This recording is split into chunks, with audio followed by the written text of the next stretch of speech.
One. Welcome back to the Weekend Ball Podcast. My name is Alex Adams, live here in Ottawa, Ontario. I am joined by X.com's lead FIBA World Cup analyst, Scott Witter, and the Dylan Brooks personal shirts manufacturer as well.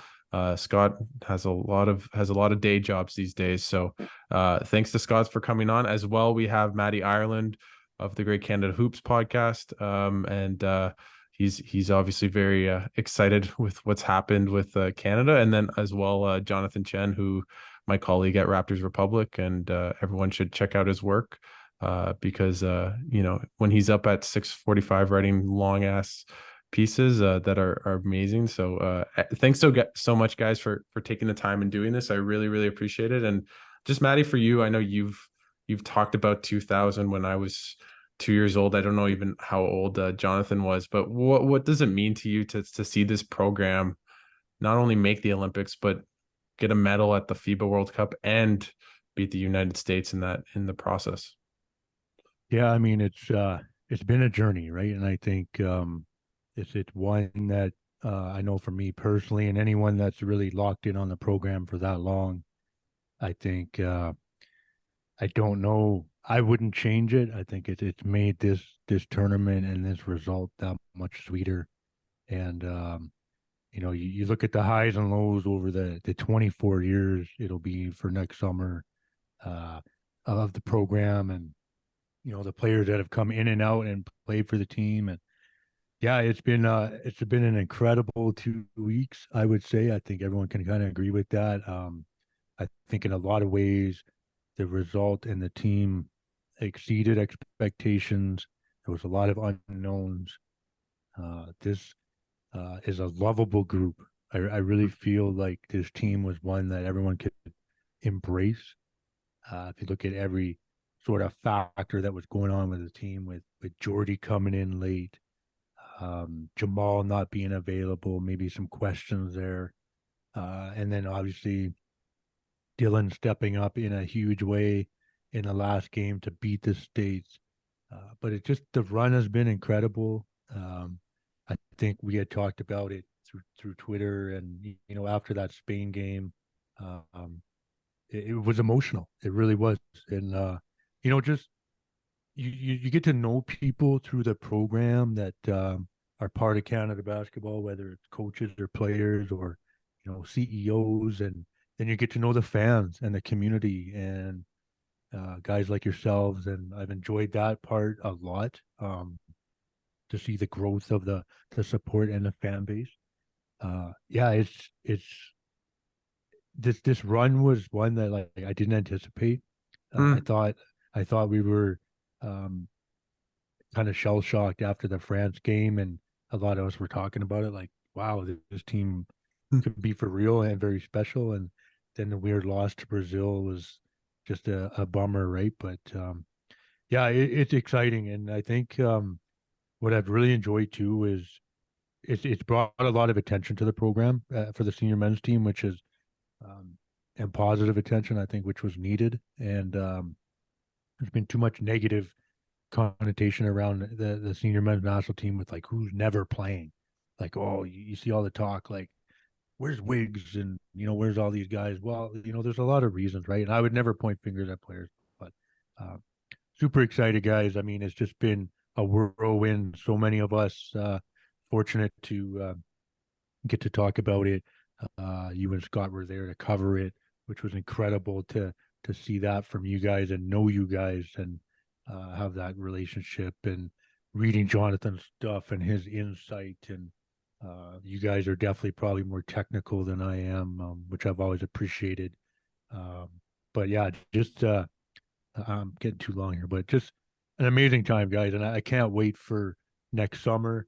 The plan is to be in Paris. Ooh, Uh, it's that's Lille first too, eh? Yeah, Yeah. yeah. Well, Um, so yeah, just exciting, fellas, and it's just I almost don't want to come off the high of the result. Obviously, the final would have been nice, but to really come out and play as well as they did in the final to wrap this up against the U.S. And Dylan just shooting the piss out of the ball was exciting, and I can't wait for more talk of this team next summer. Scott, how much credit do you take for Dylan Brooks, playing so well since he met you? Like how much of that is Um, really on you? think he had a good first game against France. And that was before he met me. So, if we met before that game, then I'd take all the credit, but I'll just kind of take partial credit here because he looked like he was looking pretty good through the friendlies and that first game versus France. But And Scott, how do you feel like, because you and Matt, you have been just huge fans of this program. Um, yeah, Now you've transitioned into a more journalistic role. But uh, how, how do you feel like before this tournament? What were your kind of expectations? And just what was it like to see this yeah, program make the Olympics and then beat the USA for a bronze yeah. medal? Yeah. So it's different, I think, from Matty. It's almost a relief. It's like this monkey's been kind of hanging on the back for almost a decade. It's this team should have been here, before. And, you know, I'm not gonna, it wasn't a team that choked. You just kind of run into problems in, single elimination tournaments, and then you don't have many opportunities to get to this place, right? You have a last chance qualifier, and things don't go right, or you catch kind of a France in your qualifier, or you have you roll through a 2015 FIBA Americas and get food, half your team gets food poisoning, and you get bad refs and you stumble against Venezuela. These things happen. I've been kind of, crowing about this program. As a lot of people know, I'm an expat. I've been living in the United States. I've got like bets down with friends of like when Canada's going to medal, and I've been kind of crowing about this for a decade. And it's just nice to kind of get the monkey off the back. Like we knew this team could have done it a long time ago if the right guys were in the right place at the right time. We've put together teams that were at least good enough to get to the Olympics and do well, at least get to the quarterfinals in the World Cup, and it's just such a relief to kind of see us finally get there. I think Canada's, like I said, been producing elite NBA players for a long time now, and it's just been, like I said, I'm on cloud nine, just kind of watching these guys all come together, embrace the right roles, have a superstar player that you can lean on in Shea. And it was just an awesome run. I think this is kind of where I think we did our predictions in our preview, and We I, did. I felt this was a semifinal team, and I think I predicted losing in the semifinals to the United States. I can't remember if I followed that up and said winning the bronze, but they looked this good during the friendlies. I think Germany looked that good during the friendlies. I think Yeah, after no, those first two games, we were kind of going, these could be the two best teams and the two of the best teams in the tournament. So yeah, that's where I am. I'm just living on cloud nine and feel like a ton of bricks are kind of off my back as a fan. Not that that matters, but also off the back of this program. Jonathan, what were you thinking when Mikal Bridges made that shot, and how nice was it to then Oh see him God. fall over his ass, 5 minutes later on that Shea step back where his ankle went, I think, in the ground and he broke it, but somehow it didn't break it and made that shot.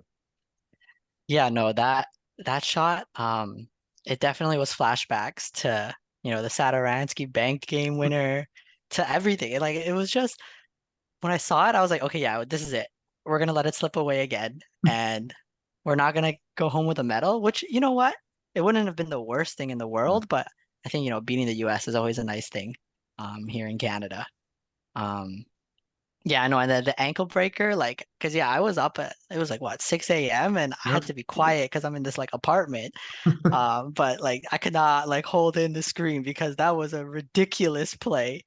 Um, yeah, like I have never seen that kind of like ankle breaker. Like it I've was never so vicious. I've never seen the off-ball defender break his Yeah, ankle. exactly. Has anyone ever seen Exactly. that before? I've seen the on-ball many times, but Hmm. off-ball help defender.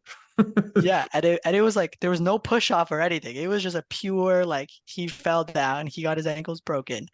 Um, But yeah, no, that free throw miss and then that three was definitely a roller coaster ride at that moment in time. Because yeah, I thought we sealed it with that Shea kind of like fadeaway jumper or step back jumper at the elbow over Yeah. Bridges.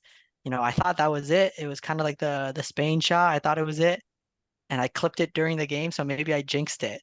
So I clipped it during the game and I posted it on Twitter and I was like, okay. And while it was like uploading and then the Bridges shot went in, I was like, oh God, what have I done? No, I think I did the same thing in the Spain game where I had a tweet about them losing, and then I had a tweet like prepared, and then I had a tweet Right. prepared about Canada winning when Shea made that shot, and Bridges was. So I think the lesson is don't prepare tweets in close Yep. games. Yes. That's what I learned. I don't know what the players learned throughout this whole experience, but that's what I learned as a media member. But Matty, like, what do you think?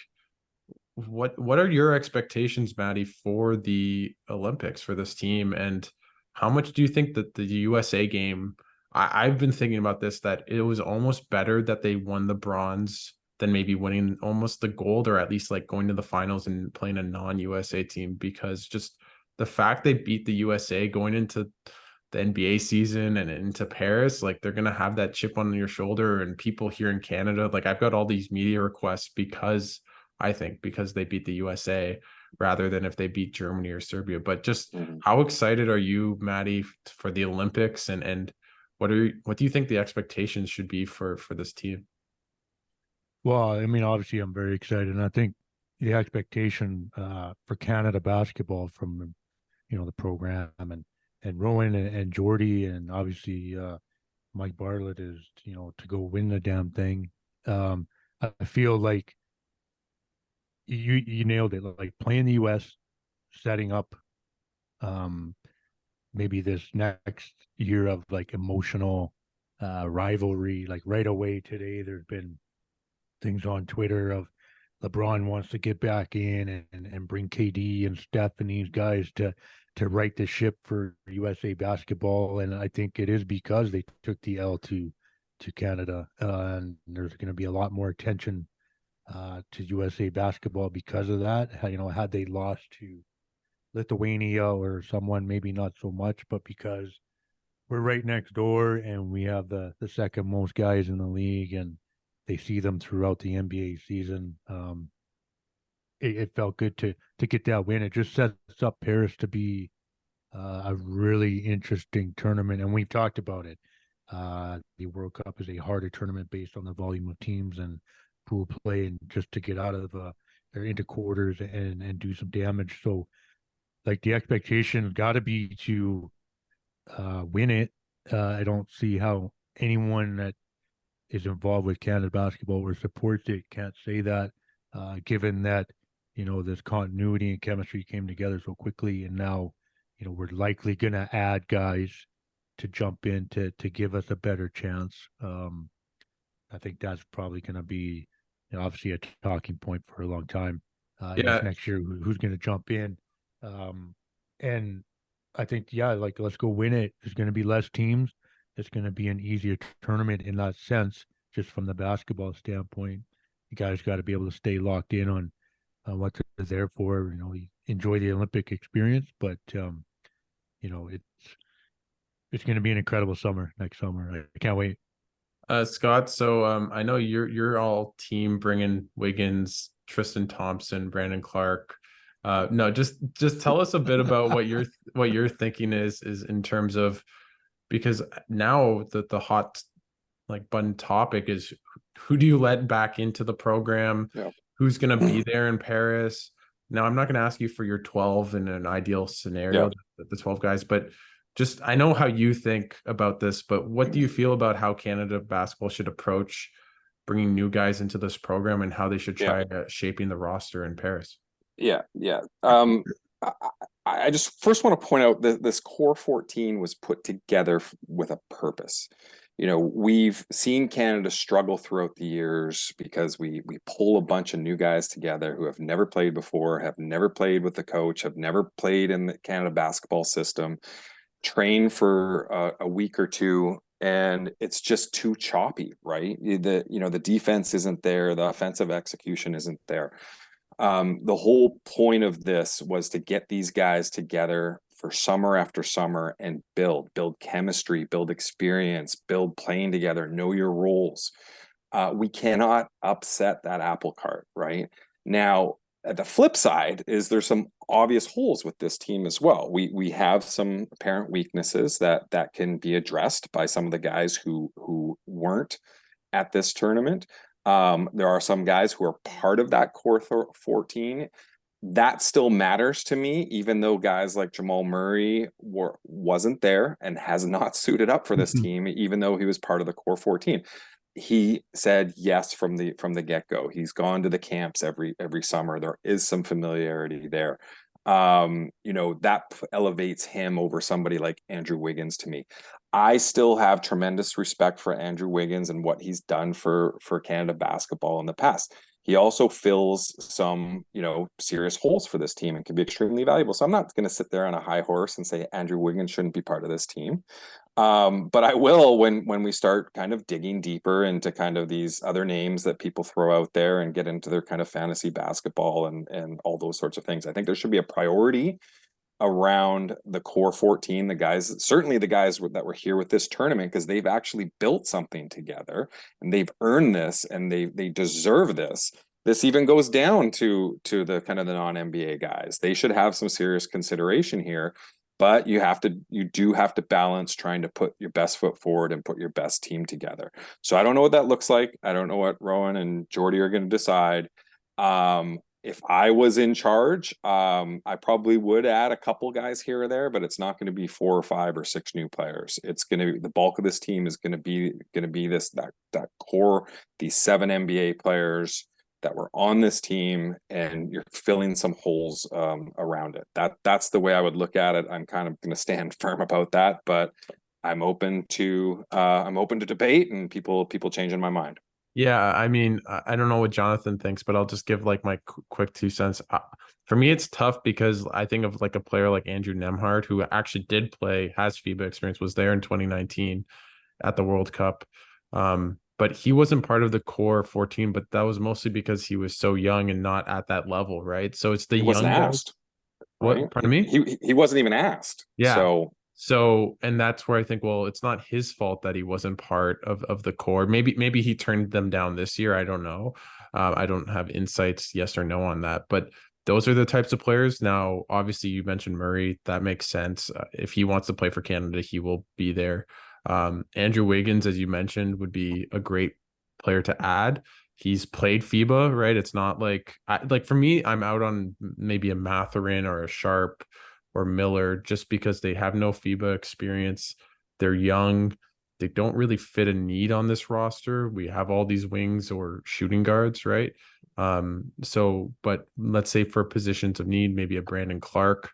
I don't want to say Tristan Thompson, but maybe a Tristan Thompson as like a backup kind of center makes enough sense. He has some FIBA experience. So those types of players in positions of need maybe make more sense to go out of the core 14. Or even a Kem Birch if he comes back to, being decent again. So it's an interesting debate, but I agree with the idea that like you bring back the 7 NBA guys. I'd love Melvin Ejim to have that 12th man just because he's been on this roster and on this with this program for so long, and to have him on would be almost a salute to all those other guys, right? Yeah. And is the 12th man really going to be contributing a lot in these games? Probably not, right? So it's more who's the backup point guard. We heard he did in a way, right? Even though he was getting his minutes here. I think he averaged 10 minutes a game, but there was multiple times people were kind of dropping his name and mentioning him as being kind of the leader, at the practices, on the bench, rallying the guys, advising them, teaching them about FIBA. I think that's a huge role for a 12th man like him. It's important to have a guy like that. That's just going to do anything, has been there, knows the game, has the experience, and is going to help some of these younger guys out. No, I totally agree. And that's why it seems perfect, right? Like, I think that what they need is another big. They need probably a backup point guard. Maybe Corey Joseph comes back. We'll see. Or probably you'd rather a Nembhard who looked really good and has FIBA experience. Then you hopefully I'm on Team Wiggins just because it's like you're not upsetting the apple cart. Like he's played, he has some continuity with some guys on the team, right? He was there in 2021, not just 2015. But what do you think, Jonathan? I'm just kind of curious because I feel like it's just me and Witter, and I need the expert of all things Canada basketball to I was just gonna say, I think I agree with you guys like 100%. The core and continuity, it's so important. And we saw it with teams like Spain, Serbia, who may not have like their most talented kind of roster, but their offensive execution, their familiarity with each other was just off the charts. And even like in a single elimination game, that might push you over and give you the win. And so I think keeping the core of the 7 NBA players is like a must. Um, and I think the other thing that I wanted to add was that I know a lot of people want kind of the younger NBA players that are kind of budding stars, or you know the Matherins, Shaden Sharps, like you said, Alex Leonard Miller, Maxence Prosper, I've heard being thrown around as well.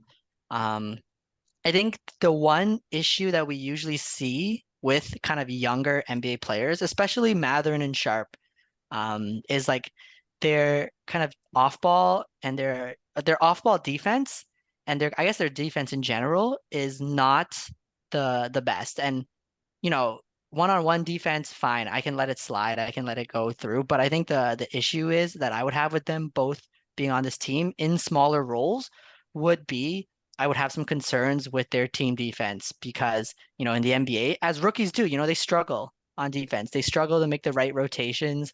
They take 2 steps the wrong way, and then it's an open three, because those are the kind of margins in professional basketball. And I had a tweet about it a couple days ago, but it was like I think it was the Latvia game where Phil Scrubb kind of got inserted early, and he was defending Bertans, who loves to like kind of ghost these or slip these screens.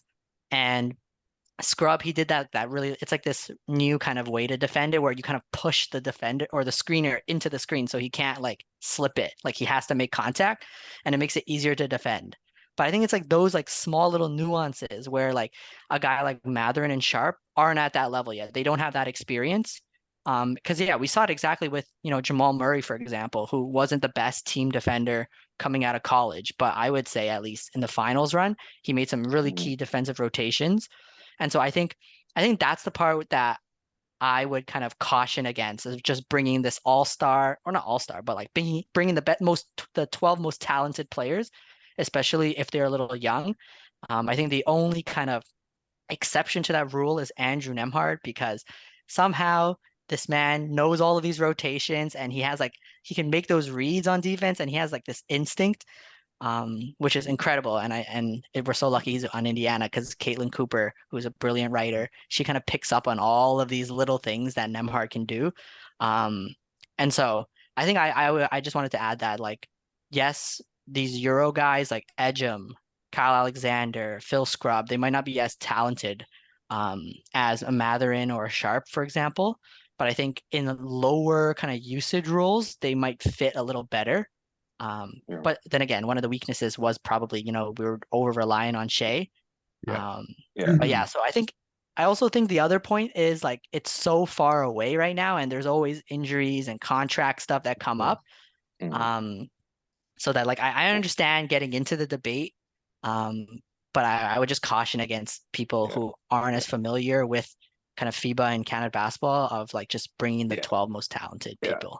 And Alex, I want to jump in just and touch on something, because you were part of this in Jakarta. I really implore your listeners to kind of like back off on these young guys. If you look at the history of Canada basketball, it's extremely rare to have guys playing that are on their rookie contracts for Canada. And something that a lot of people don't talk about is a lot of this is tied to insurance issues, right? I knew it. So Alex was there with us, and we were kind of, poking at some of the Canada basketball officials on some of the young guys, like, hey, why aren't they there? And they, they're not going to mention specifics, but they brought up saying, hey, listen, insurance is a real problem for these young guys. Do you want to just explain it? Listeners? Yeah. So what listeners might not understand is what FIBA and the NBA have agreed on is I think it's really covered by FIBA, but they'll provide insurance for players who get injured, hurt during FIBA competitions for the life of their existing contract, right? So anything beyond that contract is not going to be covered. So where that really comes into play are these young guys on low rookie contracts, especially if they're going to be facing a massive contract down the road, 100 million, 200 million plus, right? So somebody has to come in and provide insurance for those future earnings, which FIBA will not cover, the NBA will not cover. Somebody's got to come out of pocket for that. Is it going to be Canada Basketball? Well, these policies are really expensive. Canada Basketball does not have much money. You're not going to necessarily have the player come out of pocket on these things. So there's just no money to pay for these extended policies on these young guys. You won't see that as much a problem with the older guys. They're almost self-insured with the money that they've banked already, or these younger guys who just don't have that excessive future earnings. The guys who are on $1 million, $2 million contracts, and that's probably what their next contract's going to be. Much, much different insurance coverage than somebody who's going to be on a $150 or $200 million contract. So my only caveat here is this is the Olympics. And Mike Bartlett's a really smart guy who's working on funding and pulling money into the program. Does everybody jump on the bandwagon for the Olympics and come up with some money to pay for some of these insurance policies? And if so, is that even a good use of money for Canada Basketball? Burning this money on a contract for Shaden Sharp or Ben Mathurin, where they're not really needed. They're not necessarily going to help unless we see major injuries to some of our wings. Maybe Andrew Nebhart, if they're going to sit there and go, hey, that's a real need position. Maybe we'll cough up the money for it. But definitely not guys like Leonard Mailer or Omax. I just don't see that happening, and I'll kind of pass it back to you guys. Yeah, no, for sure. I mean, and shout out to Mike Bartlett, who we all know pretty well. I don't know if Jonathan knows him, but definitely Matty and you, Scott, and I know him very well. And as you mentioned, just it's going to be very tough. I do think Nemhard is probably the easiest, just because he's not going to have a max contract extension coming up, unlike maybe a Shaden Sharp or Mathurin, like those kind of young guys who are top lottery picks. Obviously, he was picked in the second round, so it might be different. But Matty, I want to ask you the question that I've been asking a lot of people on the show, and you were there in 2000. That's how you fell in love with this team. But is SGA 2023 SGA, is he better than 2000 Steve Nash? Wow. Listen, the result in a lot of ways speaks for itself. And I think that's kind of where I'll go with that. I think, at the time in 2000, Steve was obviously our guy and driving the team.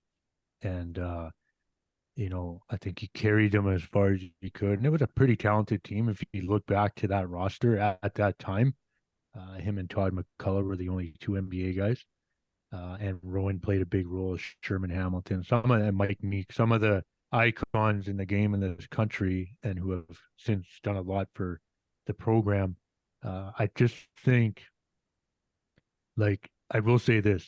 I always talk about like a top five when I have guests on Canada Hoops, and I've kind of settled with the four, and SGA for me is going to be rounding out my five. The result is there. You look at the way the competition is now globally, and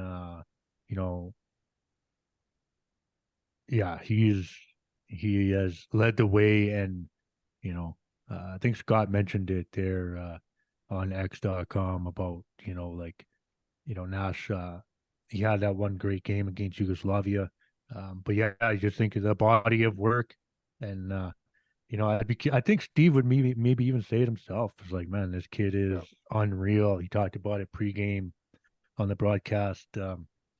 Steve knows, right? And I love Steve. He's my GOAT, but Shea has been tremendous. And yeah, I think he's probably taken that torch and just the way he stepped up. He talked about the supper in Vegas. It's like, I'm in. Let's do this, right? I love that passion that he has. He's low key. Really fiery inside and a competitor, and He's taken the torch. And is he the best Canadian basketball player of all time? Probably not. But I think for what he's done for the program in such a short window and how he's pulled guys in, I think a lot of guys want to play with him, similar to Steve. Yeah, Shea has quickly become the man. Will he win an NBA MVP to kind of balance it out? Who knows, right? I look at those the 2-time for Steve, and that's incredible, right? But Shea is our guy. I always think about Steve Nash if he could play in like today's era, just with like shooting, and he'd be like Trey Young with Steph Curry, and in this weird, just awesome mix. But yeah, no, definitely maybe Shea right now. I don't know what Scott or Jonathan think, but probably just at its peak playing for Canada is the best player, and that's no slight to Steve, but obviously doesn't have two MVPs. Right. That might take a little bit of time. But yeah. Well, now just if I can add something. Let's go. Go ahead, Matty. Go ahead. So, and just if you look at the national team rosters that, like, if we're just looking strictly at Canada basketball, and Shea has had a better, maybe career with Canada basketball in this short window, obviously with this result in the World Cup and how competitive it is now and the qualifiers and whatnot. But he's had a better roster too. Like that's, this is easily the best roster Canada basketball's ever had at the senior men's level. And Shea's got better players to play with than Steve did 24 years ago, kind of thing, right? So, of course, that's a big factor. But sorry, anyway, go ahead. Yeah, I was gonna say my take. I think I've laid it on the ground on Twitter. Was Steve was nowhere near his prime when he was playing for Canada. He was 2000. He was kind of coming off the bench half the season for Dallas. So that's the way I view it. I think Shea is kind of near prime. I know he's young, but he was all NBA this year. Steve really didn't get into that zone for a couple years post playing for Canada. And he was great. He had a great team that had been playing together for a few years, so they had really good chemistry. They knew each other, and he was definitely driving that team. But I think on an individual talent level, I'm putting Shea above 2000 Steve Nash. Now it's certainly more of a debate if you're talking about 2005 or 2006 Steve Nash. But the debate, Jonathan, and I wanted to hear what you think is like Nash or Brooks. Like who's better? Like I don't know. It's close. Like could Steve Nash put 39 up on the USA? I don't know. I bet he could. Yeah, probably. Yeah. I mean, in a secondary kind of role, probably like as just a gunner. But yeah, I mean, Dylan, that game was 39. I like when Dan Shulman said that on the broadcast, like I was like, this has to be a joke. Like I physically checked the box score, like just to make sure like it wasn't an error because it didn't feel like 39, like.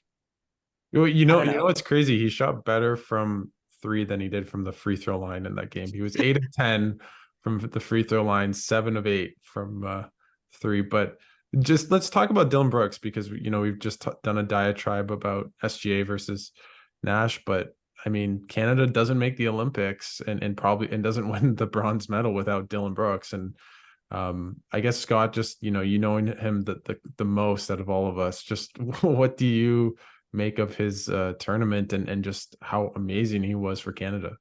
That it was awesome. Like it's hilarious. Like I'm here in Los Angeles and you don't understand how many people hate him, right? Like so little text message chains I got going with my friends and stuff like that. I was just dancing around the room, dropping memes on them and everything. So he was amazing. And I don't know what. I don't know if he tweaked his shot in the summer up in Toronto like people talked about.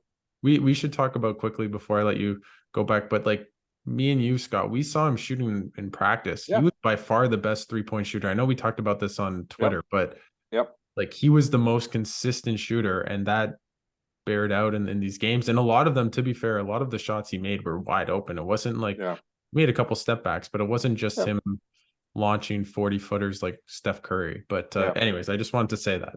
That's what you got to do when you play with Shea, though, right? Is knock him down. And I don't think we really I hate to say this, but like when Lou Dort would shoot, I was like, more surprised it went in, and I'm like, oh great, awesome. Like, and he had Dort had some really good shooting games as well. But we got to the point with Dylan where you're almost expecting these to go in, and you didn't really feel that way with some of the other guys, RJ or Lou or even Nikhil for that matter. But he was awesome. We kind of questioned how he was going to adjust to the FIBA rules on defense, which allowed a little bit more. And it took him some time. Like, he had some iffy games where he was just getting nailed for ticky-tack fouls. So he had to learn kind of where the limits were and how far you can push it.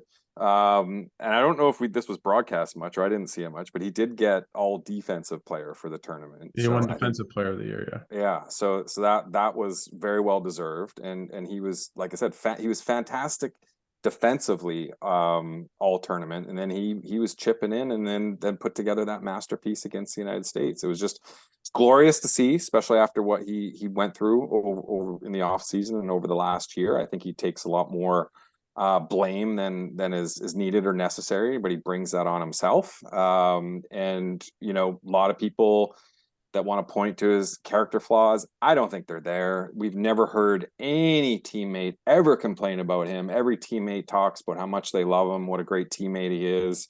He's just an antagonizer that every team wants to have and loves him when they're on their team, and he just gets under the skin because LeBron doesn't like to have people play defense against him, right? So, I'll pass it back to you guys after that. No, I totally agree with that. And if you being around them like you and I, it just, everyone seemed to really like him. You could see them around in the practices when you got the little 5-10 minutes of watching them.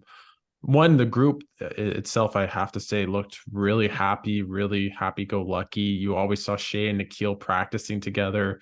It was all smiles. Now maybe they know we're there and they're putting a good front, but I don't really, it didn't feel that way. And Dylan was always in the middle of it and joking around with guys, and the group seemed very tight and they talked about that. But Jonathan, because I felt this player was going to be more like, I thought Dylan Brooks was like he's going to take a bunch of dumb shots and before the tournament, and he was sublime. But RJ Barrett had a very up and down tournament.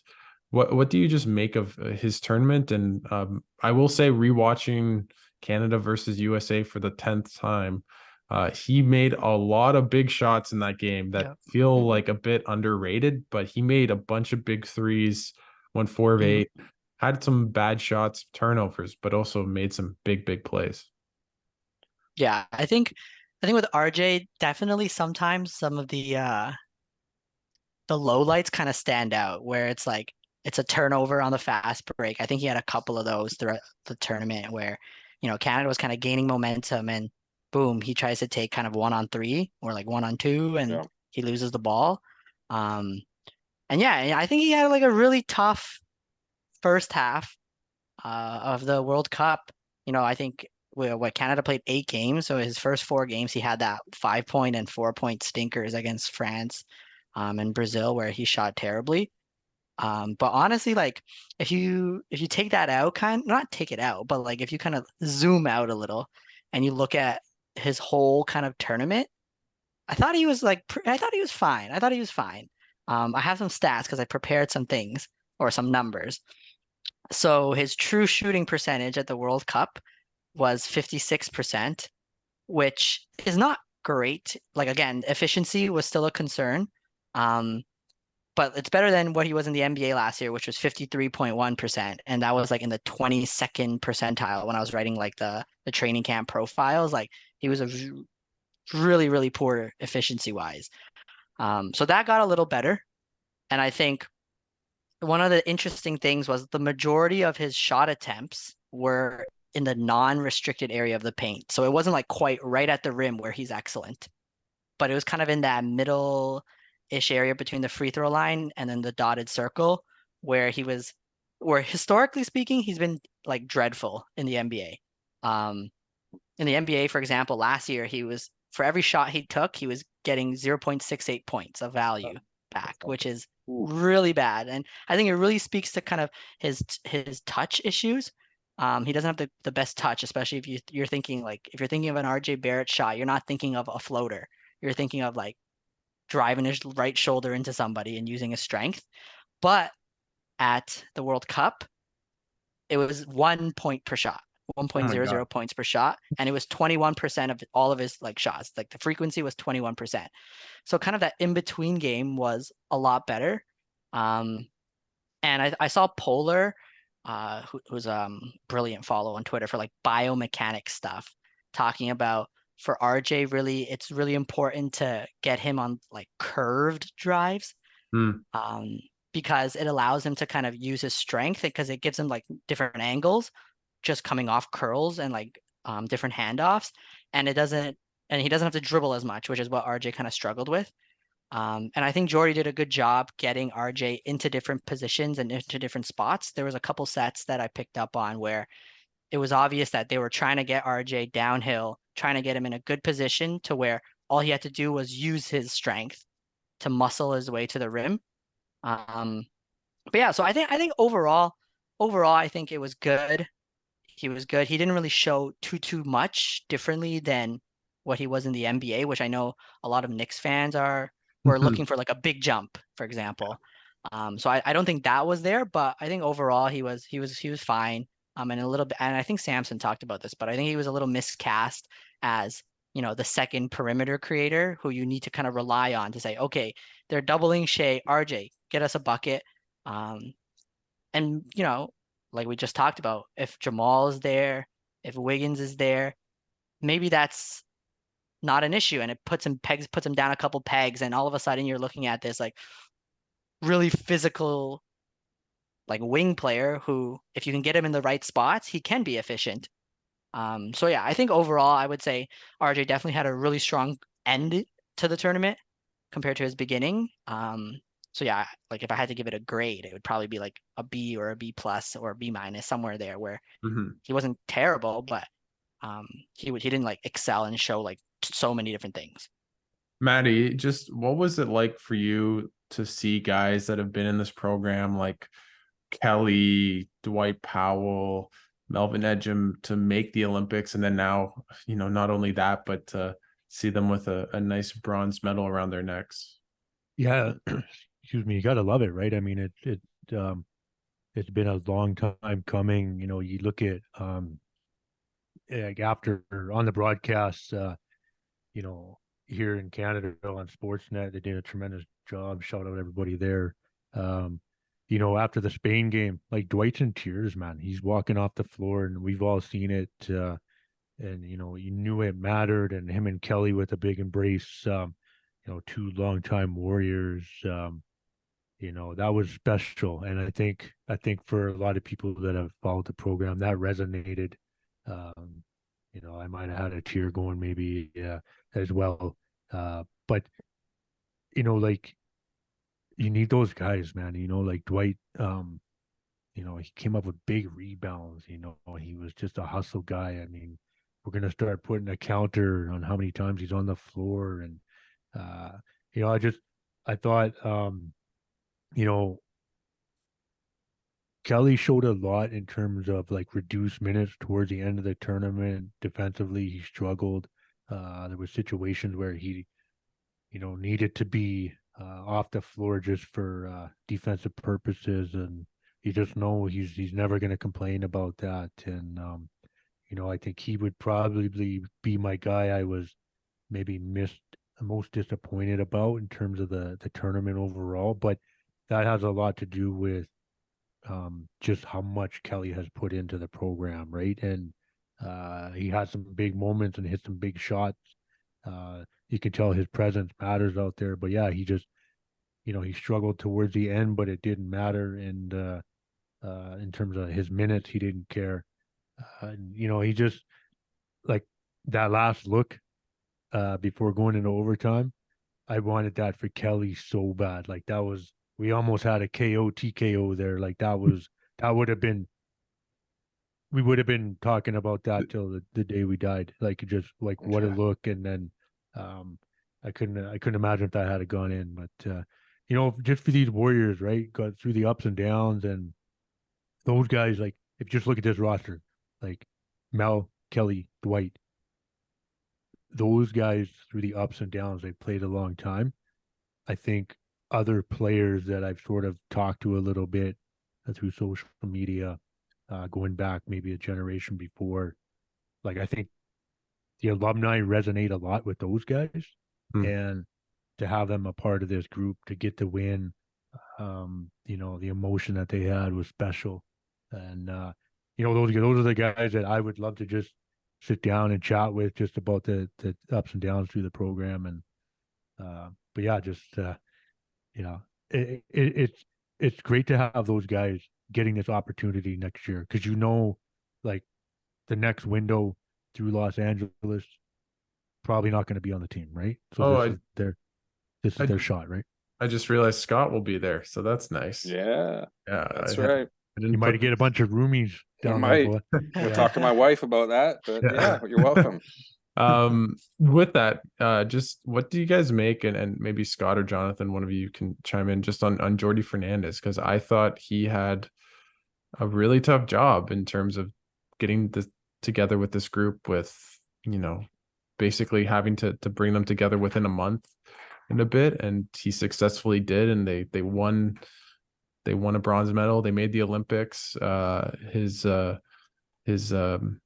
scrums or his timeout media The huddles. availability, or not media, but his audio from those and video were pretty legendary of him cussing out the team. But like Scott, just like what do you make of the job he did at this tournament?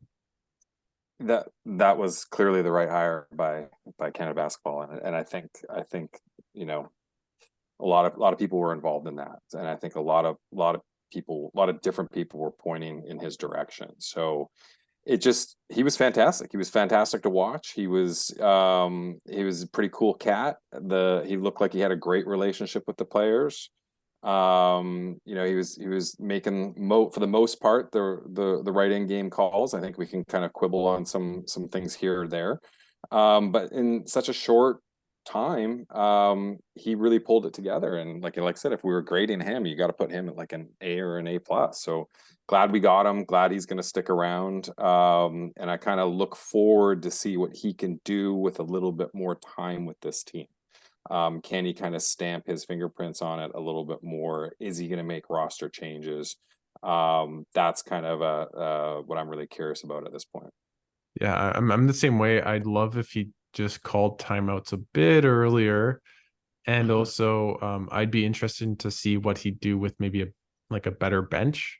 Right. I don't think it was his idea to play Shea 36 minutes a game and not go to the bench or then feel like he had to kind of save like Shea and stuff like that. So it would be interesting to see how he'd kind of what he'd look like with a Jamal Murray, who he knows very, very well, probably the best, like the player on the team he knows the most, probably before this tournament. Maybe it might be different now after, but yeah.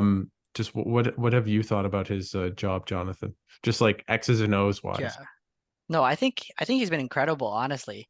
Um, I think the most of the things that I've saw were like, especially in that first exhibition game, where Shea was getting like so much attention and like so many people just on a simple pick and roll.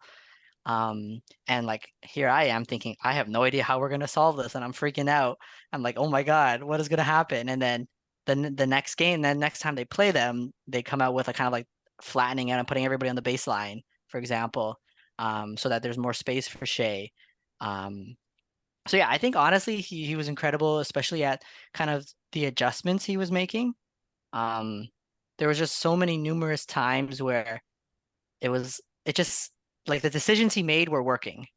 And I think I also like to see that he was not afraid to kind of try different things. So like I know that in the USA game that we just saw for the bronze medal, I know that everybody's gonna be talking about it, but that Zach Edey run in the second quarter was like terrible. It was minus 11 Yeah. and they lost the lead, right? But like I thought it was pretty interesting because, you know, America, everybody's thinking, okay, you got to switch, you got to play fast, you got to keep up with them. Um, But then Jordy goes the opposite way and he tries something. And he's like, you know what? We have the size advantage with Kelly already because they did go at Reeves a little bit. And, we saw Lithuania go at Reeves a lot. And he was like, screw it, let's just double down and force USA to adjust by bringing in Edie. Now, that didn't work. Um, it was terrible, actually. But I think I like that kind of like being able to experiment. Maybe not in the bronze medal game, um, but I think overall he was excellent. Adjustments, X's and O's. I think he did a fantastic job, really, because if you think about it, like he had what 1 month to kind of build his own offensive system, know all the players, know their tendencies, know what they're good at, what they're not good at, and I think usually from what I saw when I was going through kind of all the games, that Nick Nurse coach, because originally that was my World Cup kind of preview coverage was going to be, what are we going to see Nick Nurse run? And like that 2021 Olympic qualifier, there was like next to nothing being run in terms of like consistent sets. It was a lot of like, there's like this one dribble handoff, which he calls in the huddle 31 cross, and he runs it with the Raptors all the time.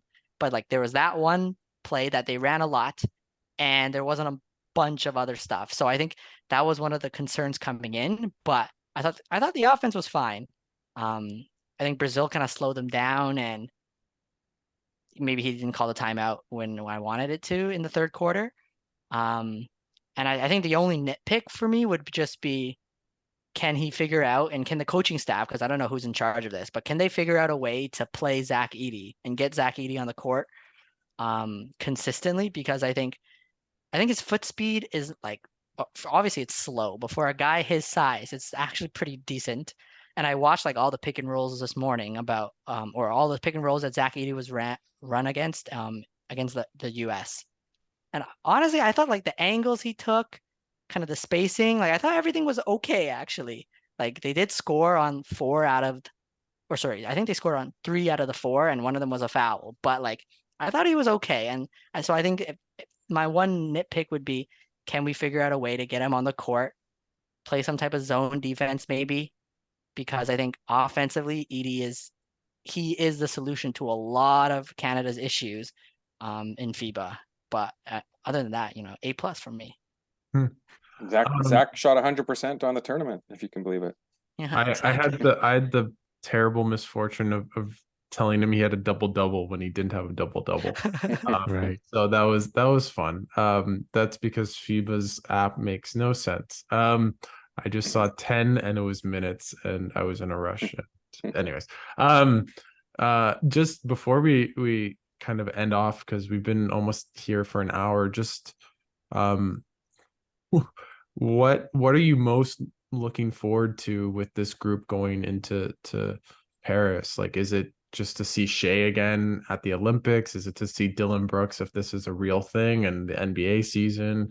Is it RJ? Is it Jamal Murray with the SGA? Just Matty, what are you most excited about for Paris? I think looking like fast forward to a year from now, the Olympics will have been completed. Yeah, the chemistry and continuity, I would like to see them not go too far away from that. And I think there's going to be a lot of debate about who comes back in. I had a thought, like the other Canadian players, like elite guys that are in the NBA, you got to figure, watching this run in this program and the guys being around each other, and Dylan talks about it's his brothers. Like the other guys got to be excited about this. Like, how can they sit there and not want to jump in and be a part of this? Does it work? Insurance, contract, we've talked about that. So I think they might put some pressure on the program to say, hey, I want to be there, that they'll have to make a lot of considerations for. And ultimately, we'll see where they go with that. We've talked about it for a long time in terms of, we could get to a point with the senior men's national team where they're going to have to sit down a high level NBA guy and say, hey, we're not going to take you, and what does that look like for that player and their ego, image, and their brand and whatnot. And there's going to be some tough decisions that way. But ultimately, and on the business side too, like, I think Mike's going to join me here in a couple weeks to Awesome. chat. And, you know, this has done a lot for the program, and see what kind of comes in on the business side, and what, you know, opportunities that come their way for the Olympics. Yeah, I'm looking forward to it. I think, you know, the core is important. I don't think it matters too much to Jordy. Like Hmm. there's been an established mindset with it from Rowan and his staff. And Jordy is aware of it, obviously. He's taken it and run with it for this tournament. I just love what he brought, but I wonder if, you know, he's going to look at a couple guys and say, I need this guy, and he knows how he's going to implement them in a quick way to for them to be effective. And you know, and it's a long time away. There's going to be injuries. There's going to be contracts. You know, what's Zach looking at, like, going into his first year as a pro? You know, what's going to be his mindset, and what does he want to do? He seems like a guy that loves to be around the guys in the program, and you guys can probably speak to that Yeah. more. But I can't wait. I can't wait for this winter to watch the guys. I don't know about you guys, but when I watch NBA games, like, you know, obviously Alex and Jonathan, you know, the Raptors are on every game coast to coast. But you know, I love watching like a Denver Golden State on a Tuesday night so I can watch Jamal and Andrew, right? So I lock in on our Canadian guys pretty much as I can. So follow them throughout the year and see what the seasons look like and their health and playoff runs, and Paris, here we come, baby.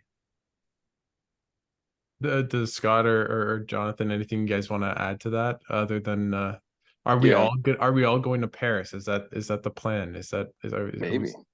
Maybe That's we'll I'm see. I'm looking at flights, so and tickets. So I might ask Matty a bit after yeah. about that a bit, but just Scott, just what do you think? What do you think this kind of meant to the program and maybe to basketball in this country that they were able to make the Olympics, and what that will mean, but also beating the US and how important that is as well. Yeah, yeah. Well, first, I think Paris is a lot easier to get to. It's going to be a lot more expensive, and those tickets are going to be harder to procure. So you should start working on that now. Yep. But I think there's two things that jump out to me, right? You know, we know North Americans are fixated on the Olympics, right? So qualifying for the Olympics is massive. That's going to get the attention from Canadian fans and media. Hopefully, this got some more eyeballs and interest and people dialed in and you know, see what this what Canada basketball is capable of doing. You know, a lot of it over the last decade was people kind of moaning and groaning about who's not there, and you know, choking when we are there and things like that. So hopefully there's a new kind of attention and confidence and following for this team. And then on top of that, beating the United States, well, you couldn't ask for more. What a way to top out a bronze medal, right? Like, people, Canadians love that, right? So that had to, you know, you guys are up there. You know, I don't know if that, you know, just put gasoline on the fire, and if you weren't paying attention, you know, you certainly paid attention to that. Like, what? Canada beat the United States in basketball? So hopefully we can kind of keep feeding off of that and get more and more attention and build something here where this really matters to these guys. And I'm just, like I said, relieved we broke through. Let's keep the momentum going. Jonathan? Yeah, no, I think I agree with what Matty and Scott said 100%. Um, this World Cup was definitely one of the most kind of stressful experiences. Kind of following it through the whole way, you know, even starting from kind of before, when it was like, what's the core? Who's gonna commit? What's the draw? Oh my God, the draw is kind of tough. Um, and now that because I know us four, we had like the pod previewing the World Cup, and so it Mhm. feels like a really big full circle moment to kind of close it off here. But I think it went as about as good as it could have been, or it could have went. And it was honestly like it was a special ride. It was a special team. Yeah, and you know, I'm just ready to do it all over again. the stress, waking up, well, maybe not waking up that early in the morning, but all of it again next year in the Olympics. Yeah, because I just this Canada basketball, like I've been covering it since only like 2020, but I find it a lot more rewarding and fun than covering um the NBA sometimes. And so I think we're in a good spot finally where I think more people are interested in Canada basketball, which is always good and important. So No, yeah, I'm no, excited for next year. no. I mean, to touch on that, but also what Matty talked about, and just like I just think about being there and when they beat Spain and all the people that were emotional, and obviously people were as well when they beat the US, but more so just making that Olympics. And you think about all the former players. I think of, people in the media and everyone that's kind of tried to bring out and talk about this team for so long, and they've always disappointed in the worst times, at the worst moments, and finally to come full circle and really to realize their potential. That uh, I think, as Mike Bartlett said, Canada is a basketball country and a basketball power, and it finally feels that way, and that's pretty fun and exciting. And it just feels as though this is the tipping point. This doesn't feel as though we've reached the end in Canada. The best they'll ever do is a bronze medal. Now, maybe it is on the men's side, but it doesn't feel that way. It feels as though um, or on the trajectory to bigger and better things, which is crazy to think about, but also doesn't feel very unrealistic when you have the talent that Canada has. And a part of me is really excited to see them maybe play the USA in an Olympics, and I take Shea with me all the time, so I like our chances. So overall, it's been a crazy tournament. It's been great that I've got to know you guys a bit more. I don't really know Scott that well at this point. That's the one guy I'm trying to get to know a bit better. I know him vicariously through his shirts. That's what's been happening. But no, in all seriousness, it's awesome to get to know Matty, who's just such a big fan and has such a great podcast and puts out such great content, and Jonathan as well, who I feel like I learn something every time I read his stuff, and so dialed in and telling me what Euro League is. I mean, not that Scott doesn't as well. And then for Scott, I feel connected to Elon a little bit, so it's just a There you great go. like a full circle moment. But I just want to say thank you guys so much for coming on, and I hope we can do this a lot in the future. I'm sure next summer we'll be having these podcasts in various forms, and I just want to say thanks again for doing this and taking the time. And hopefully we'll be doing a podcast in late or mid-August, and Canada has won the gold medal. That's what I keep thinking about, and maybe I'll be a bit inebriated at that time too. So thanks I again, have I guys. have a quick question just to jump in because Mhm.